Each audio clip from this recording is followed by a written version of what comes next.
அவரு சிலிக்கான் வேலியை விட்டு போனார். ஓய்வெடுக்கல. ஒரு பெரிய கனவுக்காக. விசி ஃபண்டிங் இல்லை, மீடியா ஸ்பாட்லைட் இல்லை, ஒரே ஒரு நம்பிக்கை. இந்தியாவிலிருந்தே உலக தரமான டெக் கட்ட முடியும். சென்னை, பெங்களூரு இல்ல. அவர் ஒரு கிராமத்திலிருந்து தான் ஆரம்பிச்சாரு. நிறைய பேரை லோக்கலா ட்ரெயின் பண்ணினார். ஐஐடி இல்லை, ஐஐஎம் இல்லை, ஸ்டார்ட் அப் ஹைப் கூட இல்ல. அவர் அமைதியாக ஒரு $1 பில்லியன் நிறுவனத்தை கட்டினார்.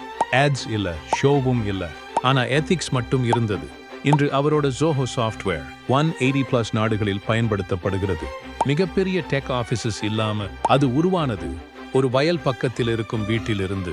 அந்த மனிதர் தான் ஸ்ரீதர் வெம்பு, ஜோஹோவின் ஃபவுண்டர். அவர் நிரூபிச்சார், இந்தியாவை உலகமயமாக்க நீங்கள் அதை விட்டு வெளியேற வேண்டியதில்லை.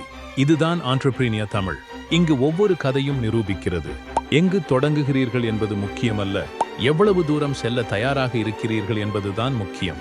இன்னும் பல உண்மை வெற்றி கதைகள் காத்திருக்கின்றன.